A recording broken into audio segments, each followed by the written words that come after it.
Hey everyone, welcome back. Today we're going to be talking about one of my favorite brewing methods at the moment, specifically for washed coffees.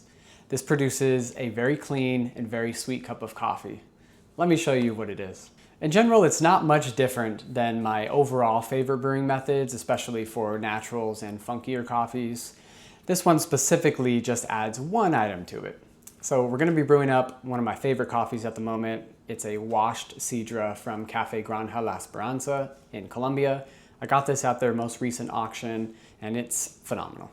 Really sweet, really clean, slight florals to it, great coffee. But I'm loving it with this method. Let me show you. This is the melodrip. It's a shower-like dripper that focuses on low agitation.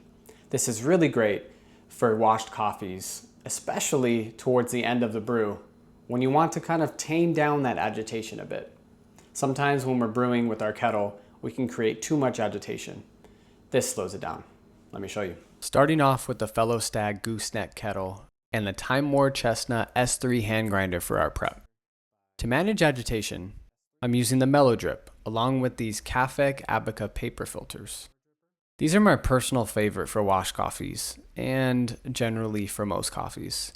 And we actually sell them right on our website, so definitely check those out if you need a restock. For the brewer, the V60, 01 or 02 size is perfectly fine. Both work great for this method. Next, you'll need a scale that tracks both grams and the time. I'm using the Time War scale today for that precision. And lastly, just a simple carafe. You can find information and links for all of this equipment down below in the description. This coffee is all about those delicate sweet peach notes, and our goal is to maintain that bright, sparkling clarity in every sip. To do that, I'm using setting 9 on the S3, the coarsest available, which accounts for how slow this coffee brews. Our grounds are medium-coarse, which will keep the final cup tasting vibrant and full of that fruit sweetness. It smells so much like peach and mango. We'll start off by wetting our filter. So when you're pouring water onto your paper filter, have your water at your brewing temperature. So for this one, for example, we're brewing at 198 degrees or 92 Celsius. And what that's doing is it's warming up the brewer and the carafe. And that's really important that your whole environment is warm as you're brewing, because if it's cold, it immediately changes the taste of your coffee. We're running a 16:1 ratio today. 12 grams of coffee to 200 mils of water at 198 degrees Fahrenheit or 92 Celsius. This is a 3-pour method. We start with a 40-gram bloom at 0 seconds. Then at the 1 minute mark, we do a high agitation pour up to 100 grams to really wake up those flavors. Finally, at 2 minutes, pour the remaining water through the melodrip until you hit 200 grams. Because of that low agitation finish, your coffee bed should stay completely flat with no grounds clinging to the sides of the brewer. It keeps the extraction incredibly even.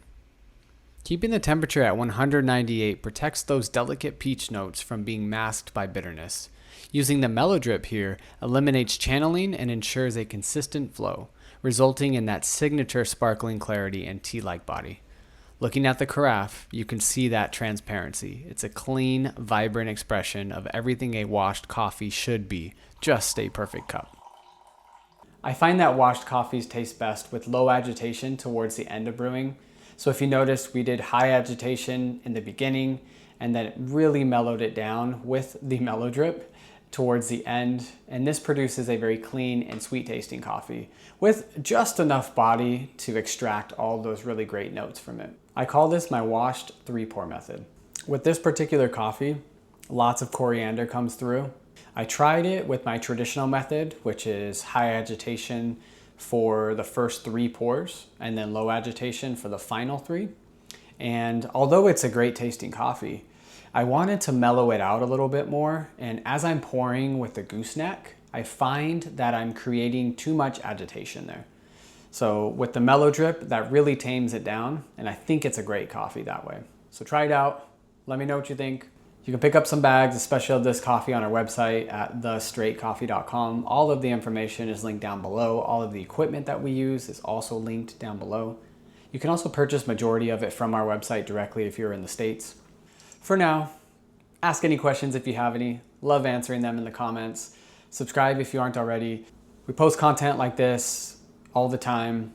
Also go behind the scenes when we're selling coffee and behind the scenes at the roastery. So some really cool, informative videos that we're posting on a weekly basis. For now, I'm going to enjoy this coffee. The aromas are going right up into my nose and I want to drink it immediately. So I'm going to. I'll catch you guys in the next one. Peace.